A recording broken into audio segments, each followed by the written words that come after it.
Curtis Sargent.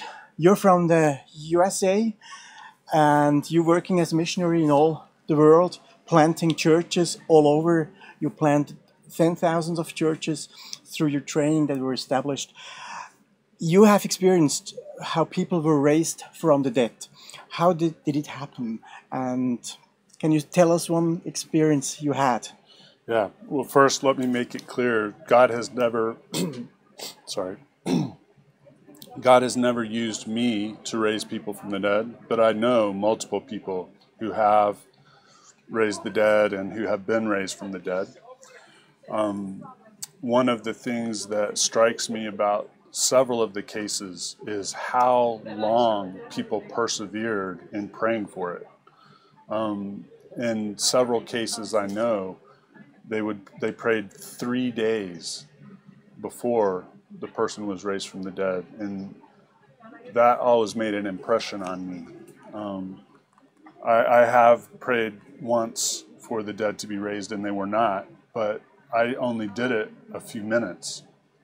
Yes. I didn't persevere for 3 days, and so that always impressed me.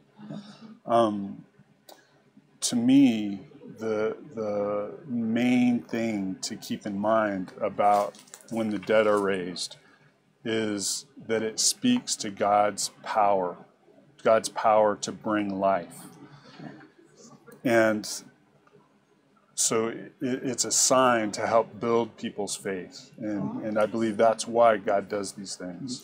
So what is the outcome when people are raised from the dead? Is there something happening after? Yes, a couple of situations immediately come to mind. One is one of the top house church leaders in China. He was working to bring reconciliation between the various house church networks, and he had summoned the leaders of these other networks to come and to discuss how they could bring unity, because there was a lot of bad feelings among the various networks. The morning of the meeting, the first day that they were to meet, his youngest daughter fell from a high story in the apartment building where he lived, fell out the window, and she was immediately killed. And so he was just crushed, and he prayed for her and asked the Lord that if you want this unity among the churches, if you want me to continue in ministry, you must raise my daughter. And he laid her body on their little rattan couch there in front of the window, went to the meeting, came back. And at that time, her head, which had been split open, was closed, but she was still dead. He prayed the same thing the next day, and then went to the meeting, and he came back, and his daughter was in a coma, but she was breathing. The third day, he prayed the same prayer. Then he went to the meeting, then he came back, and his daughter was fully healed. And it was a sign that God used of how he values the unity of his church, and how that is tied to our effectiveness in ministry, is that spirit of unity. So that was spoke very significantly to millions of people, literally, from those networks. Another example was there were two teenage young ladies doing ministry up in the northeast part of China, and they were out without support, just looking for people to take them in each night. And in the winter, this is up in Heilongjiang province, one night no one would take them in, and one of the young girls froze to death. And they got her body, several days journey. She was pronounced dead at a local clinic, and then they got her body back home after several days on the train, and they prayed for her for 3 days, and then she was raised from the dead. And her story inspired a whole generation of young church planters in China. And just with God's power and care to take care of his children. And so that had also a big impact broadly in encouraging church planters from China. Wow, what amazing story. So those happenings show how great God is, how he cares for his people.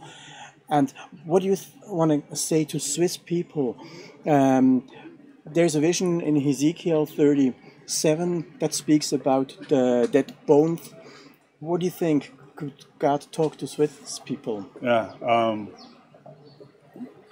I think in much of the West, not just Switzerland, much of the church is dead, or at least in a coma. Mm-hmm. We're not actively pursuing the kingdom of heaven. Mm-hmm. And that speaks to, just as he has the power to raise the physically dead, he mm-hmm. also has the power to renew the spiritually dead, mm-hmm. to revive them.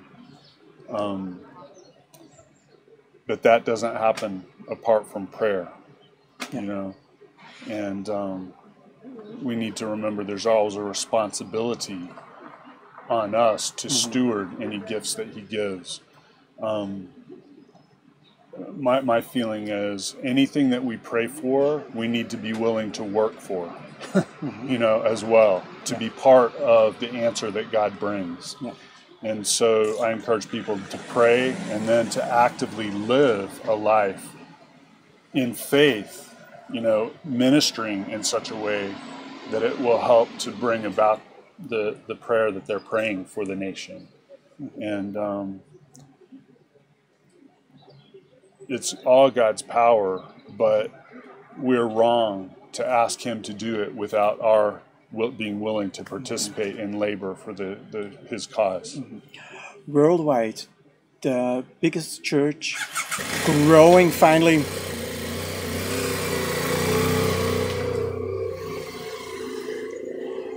Worldwide, the fastest growing church movement are house churches. Traditional churches are more and more staying back. What would that mean for Switzerland with so many traditional churches? Yeah, I think we need all kinds of churches and all sizes of churches. But as you noted, Switzerland already has a lot of the bigger churches, a lot of the more traditional mm-hmm. churches. What Switzerland desperately needs is a movement of house churches that will multiply, because that provides a foundation that is not being provided by the traditional churches alone. They need to be supplemented by multiplying house churches, and I think that's probably the greatest need for Switzerland at this time. I know it's very difficult to say that in 2-3 sentences, but what would be needed that this happens? Mm-hmm.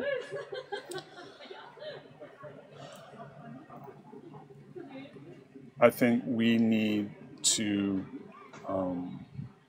know God's heart more deeply. Mm-hmm. If we know his heart more deeply and we're seeking his kingdom, we're seeking his will and his ways, we'll not waste our resources, our time, our energy, our lives on lesser things, on distractions, on comforts, on conveniences, mm-hmm. but we'll focus them on his kingdom. And I believe he will reward that commitment, and he will step in and act as only he can act. Wonderful. Thank you so much for the interview, and God bless. Thanks. Bye.